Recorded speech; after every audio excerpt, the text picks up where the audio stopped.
ఇది చూడండి sir, 6 vertical lines, 6 vertical lines. ఇక్కడ ఒక లైన్ ఉంది, ఇక్కడ ఒక లైన్ ఉంది, ఇక్కడ ఒక లైన్ ఉంది, ఇక్కడ ఒక లైన్ ఉంది, ఇక్కడ ఒక లైన్ ఉంది, ఇక్కడ ఒక లైన్ ఉంది, ఇక్కడ ఒక లైన్ ఉంది. 1 2 3 4 5 6 7 రైట్. మొత్తము 7 లైన్స్ ఉన్నాయి, 7 లైన్స్ ఉన్నాయి. ఈ క్వశ్చన్ ఫస్ట్ మళ్ళీ చూడండి sir. 6 red lines are placed right. Red బదులు ఈ కలర్ పెట్టాడు, దీన్ని రెడ్ లైన్స్ అనుకోండి. Red line, 6 red lines. ఇది ఫస్ట్ రెడ్ లైన్, ఇది సెకండ్ రెడ్ లైన్, ఇది థర్డ్ రెడ్ లైన్, ఇది ఫోర్త్ రెడ్ లైన్, ఇది ఫిఫ్త్ రెడ్ లైన్, ఇది 6th రెడ్ లైన్, ఇది 7th red line. 7th red line right. Now ఇక్కడ మీరు చూస్తే గనక right, very interesting, are placed equidistance between A and B, A and C. Find the sum of the height.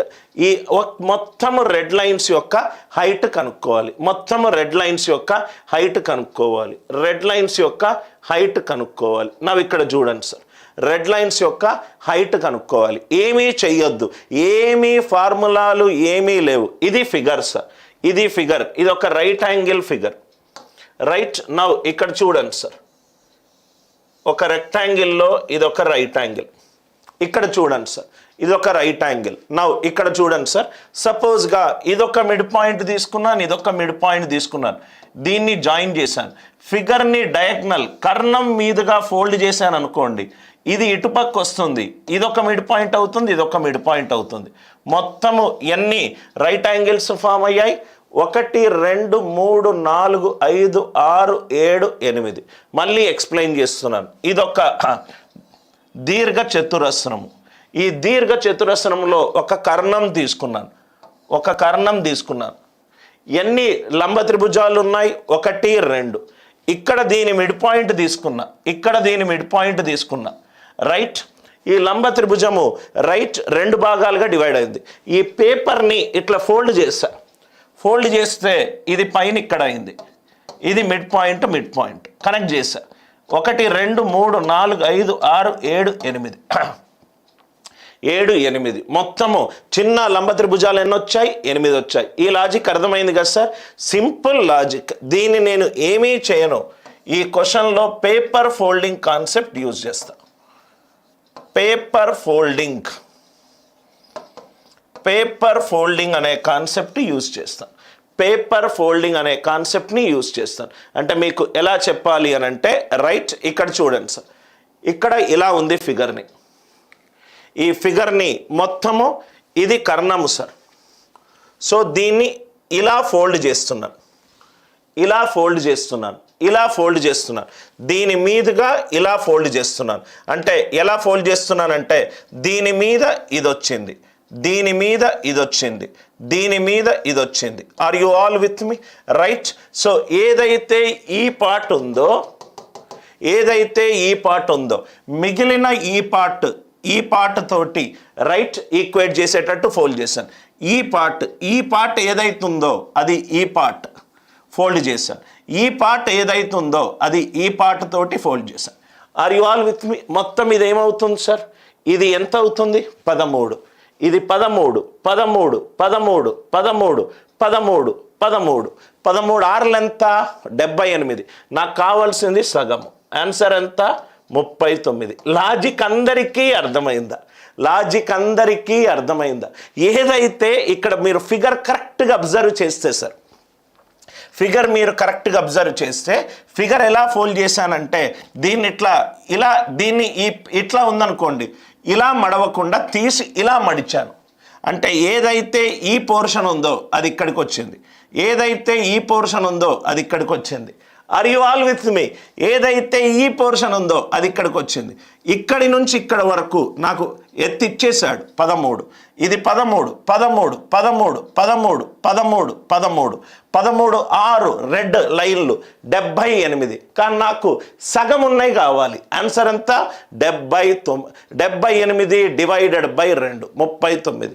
అందరికీ logic అర్థమైంది అనుకుంటా. Purely మ్యాథమెటిక్స్ని purely logic తోటి solve చేసే క్లాస్ సార్ ఇది. Purely logic oriented class, right, full of concepts. I hope it is clear. ఏ క్వశ్చన్ని కూడా ఫార్ములాలు లేకుండా లాజికల్గా సాల్వ్ చేసే క్లాస్. ఇట్లా దీని మీద కూడా మనకు రైట్ మెన్సురేషన్లో క్వశ్చన్లు అడగవచ్చు. సపోజ్గా ఇక్కడ చూడండి సార్, దీని మీద మనము చాలా కాన్సెప్ట్స్ కూడా మనం డెవలప్ చేయవచ్చు. కాన్సెప్ట్స్ మనము ఈ దీర్ఘ చతురస్రం మీద చాలా కాన్సెప్ట్స్ డెవలప్ చేయవచ్చు. ఏంటి సార్ ఆ కాన్సెప్ట్స్ అంటే మీకు ఇక్కడ చూద్దాం సార్, ఒకసారి ఇక్కడ చూద్దాం సార్, ఒకసారి ఇక్కడ చూద్దాం.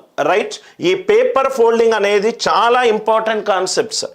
ఇది దీర్ఘ చతురస్రం, ఇక్కడ మిడ్ పాయింట్ మీద నేను కట్ చేశాను. మిడ్ పాయింట్ మీద కట్ చేస్తే ఎన్ని ఫిగర్స్ వచ్చాయి? 2 ఫిగర్స్ వచ్చాయి. అదే మిడ్ పాయింట్, ఇక్కడ మిడ్ పాయింట్ తీసుకొని కట్ చేశాను, ఎన్ని ఫిగర్స్ వచ్చాయి? 4. రైట్, 4 సిమిలర్ ఫిగర్లు వచ్చాయి. అందరికి అర్థమవుతుంది కదా సార్?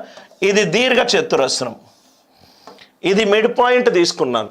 ఈ మిడ్ పాయింట్కి ఇది కనెక్ట్ చేశాను, ఇది కనెక్ట్ చేశాను. మిడ్ పాయింట్ మీదుగా ఒక లంబరేఖ గీశాను. ఎన్ని వచ్చాయి? 1 2 2 2.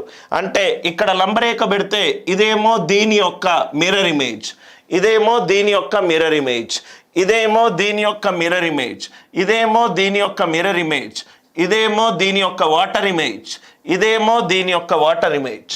Are you all with me? Right, వీటి మీద మనకు ఏవైనా క్వశ్చన్లు తీసుకోవచ్చు సార్. ఇక్కడ మిడ్ పాయింట్ తీసుకుంటే ఇక్కడ కనెక్ట్ చేస్తే, ఇక్కడ నుంచి నేను ఒక లంబరేఖ గీస్తే 1 2 3 4, ఇది ఇక్కడికి అయిపోయింది, ఇది ఇక్కడికి అయిపోయింది.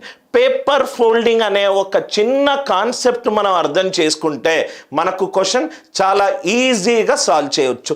అటువంటి ఆలోచనలు మీకు అటువంటి బియాండ్ ది ఫార్ములే అప్రోచ్ నుంచి చెప్పడానికే నేను చాలా వీడియోస్ పెడతాను, so that your logical thinking will multiply. I hope the idea it is clear. A1 equivalent to, మనము ఒక మ్యాథ్స్ క్వశ్చన్ని ఎలా ఆలోచించాలి, ఎలా ప్రాబ్లమ్ని సాల్వ్ చేయాలి. A1 equivalent to 1, A1 equivalent to 1 ఏమిచ్చాడు? A1 is equivalent to 1, AN plus 1 is equivalent to 2AN plus 5, 2AN plus 5. నేను మీకు ఒక కాన్సెప్ట్ చెప్పాను at the beginning of the class. ఏమన్నాను సార్? సింప్లిఫై ద క్వశ్చన్ని చూసి భయపడకండి. సింప్లిఫై ది క్వశ్చన్ని చూసి భయపడకండి. రైట్, కాంప్లికేటెడ్ క్వశ్చన్ ఉంటే దాన్ని ఎంత ఈజీగా మనకు అర్థమయ్యే భాషలో మనం అర్థం చేసుకుంటే చాలు. A1 అనేది 1 ఇచ్చాడు, ఒక సీక్వెన్స్ ఫామ్ ఇచ్చాడు. AN plus 1 is equivalent to 2AN plus 5 ఇచ్చాడు. AN plus 1 is equivalent to 2AN plus 5 ఇచ్చాడు. రైట్, నాకేం కావాలన్నాడు? A100 కావాలన్నాడు, A100 కావాలన్నాడు. ఆప్షన్లు ఏమేమి ఉన్నాయి? 5 × 2⁻99 మైనస్ 6, 5 × 2⁻99 ప్లస్ 6, 6 × 2⁻99 ప్లస్ 5, 6 × 2⁻99 మైనస్ 5. ఇదే కదా సార్ ఆప్షన్లో. నౌ ఇక్కడ క్వశ్చన్లో ఏమిచ్చాడు?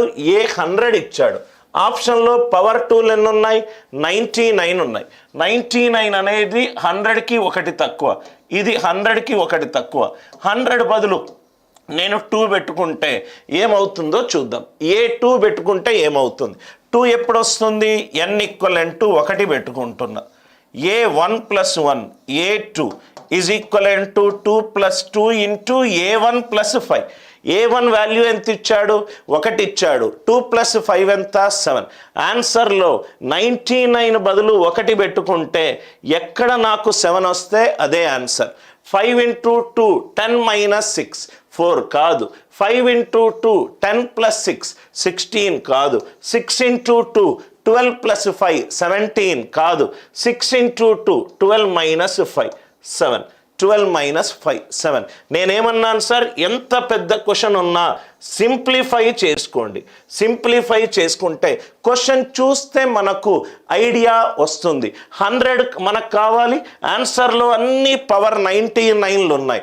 అదే మనకు A3 కావాలనుకోండి, 5 into 2 square minus 6, 5 into 2 square plus 6, 6 into 2 square plus 5, 6 into 2 square minus 5. ఏ క్వశ్చన్ని కూడా మనము ఆన్సర్ చెప్పేయడానికి స్టెప్ బై స్టెప్ సాల్వ్ చేయకుండా రూట్ కాజ్ అనాలిసిస్ తోటి సాల్వ్ చేసే ప్రయత్నము చేస్తున్నాము. x=11. దీన్ని నేనైతే ఎలా సాల్వ్ చేస్తాను? Anil Nair's way to solve this question. Anil Nair's way to solve this question. దీన్ని నేను సాల్వ్ చేసే పద్ధతి. క్వశ్చన్ చదవండి sir. x⁴ minus 12x⁴ plus 12x³ minus 12x² plus 12x minus 1. మీకు టీచర్స్ ఏం చెప్పుంటారంటే రైట్ 12 బదులు x+1 పెట్టుకోండి అనేదో ట్రెడిషనల్ మెథడ్ చెప్పుంటారు. ట్రెడిషనల్ మెథడ్ ఏమీ లేదు, 5 సెకండ్ అప్రోచ్. 5 సెకండ్లలో ఇటువంటి క్వశ్చన్లను చూడంగానే మీరు ఆన్సర్ చేయగలుగుతారు. 5 seconds approach. 5 seconds approach. Sir approach ఏంటి సార్? ఒక్కసారి ఇక్కడ చూడండి సార్. ఇది 12 తోటి భాగింపబడుతుంది. 12 ఇంటూ ఎనీ నంబర్ 12 తోటి భాగింపబడుతుంది. 12 తోటి భాగింపబడుతుంది. 12 తోటి భాగింపబడుతుంది. 12 తోటి భాగింపబడుతుంది. మిగిలిందేంటి? x⁴ minus 1. x ఎంత ఇచ్చాడు? 11⁴ మైనస్ 1. 12 తోటి మిగతా 2 టర్మ్స్ని డివైడ్ చేస్తే ఆన్సర్ ఎంతో చూద్దాం. 11⁴ మైనస్ 1 డివైడెడ్ బై 12.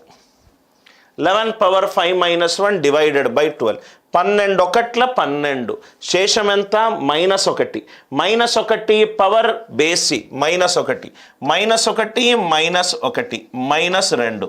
అంటే ఆన్సర్ని 12 తోటి భాగిస్తే నెగటివ్ రిమైండర్ -2. నెగటివ్ రిమైండర్ -2 అంటే పాజిటివ్ రిమైండర్ ఎంత సార్? +10. నెగటివ్ ఎప్పుడైతే వచ్చిందో రైట్, దేనితోటైతే మనం భాగాహారిస్తున్నామో దాన్ని యాడ్ చేయండి. క్వశ్చన్ చూడంగానే అర్థమైంది.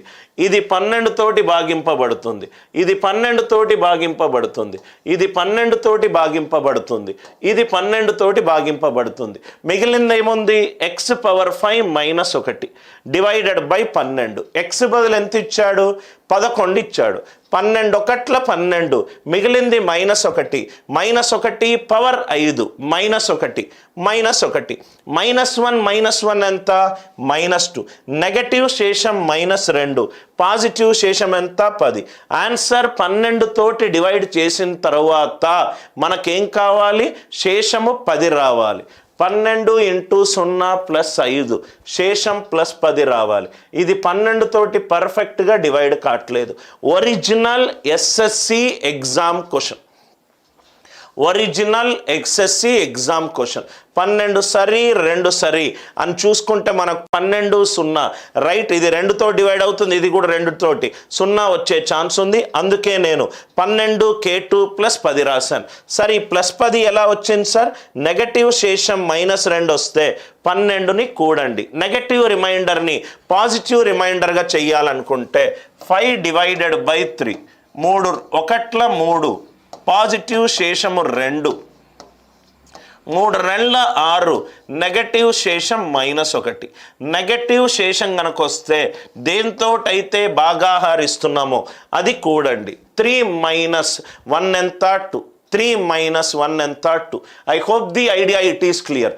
నేను ఈ క్లాస్ తర్వాత స్టూడెంట్స్ నుంచి ఏం ఎక్స్పెక్ట్ చేస్తానంటే ఇది చూడంగానే మీరు ఇది 12తో డివైడ్ అవుతుంది అనే ఆ ఐడియా మీకు వస్తే మీరు యాక్చువల్ పద్ధతితోటి 1 మినిట్లో చేస్తే ఇది 5 seconds అప్రోచ్. ఒక్కసారి మీకు ఫౌండేషన్ కనుక అర్థమవుతే చాలు సార్, మీరు అనిల్ నాయర్ లాగానే ఆలోచిస్తారు. Right. I hope the idea it is clear.